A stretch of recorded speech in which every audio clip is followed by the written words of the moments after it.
বন্ধুরা, আপনাদের কাছে একটা ভিডিও আমি শেয়ার করছি। শক্তিপীঠ কামাখ্যা টেম্পল।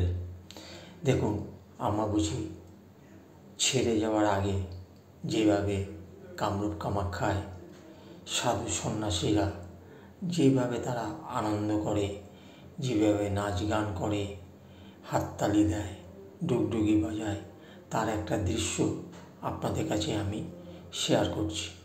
তো বন্ধুরা, অমাবস্যা তো ছেড়ে যাচ্ছে, রাত্রি 3টের মধ্যে ছেড়ে যাচ্ছে। তা আপনারা ভিডিওটা অবশ্যই দেখে আপনাদের মতামতটা অবশ্যই কমেন্টে জানাবেন কেমন লাগলো, এবং সাবস্ক্রাইব করে বেল আইকনটা টিপে দেবেন। নতুন নতুন ভালো ভিডিও আপনাদের কাছে আমি পরিবেশন করতে পারবো। আমাকে একটা উৎসাহ দেবেন, এই আশা আপনাদের কাছে রাখছি। ভিডিওটা সম্পূর্ণ দেখুন, শুরু থেকে শেষ পর্যন্ত ভিডিওটা দেখে আপনারা অনুভব করতে পারবেন যে অমাবস্যার দিন কামরূপ কামাখ্যায় কী অবস্থা হয় সেটা আপনারা দেখতে পাচ্ছেন। এবং যারা আমার ভিডিওটা দেখছেন তাদেরকে অসংখ্য ধন্যবাদ।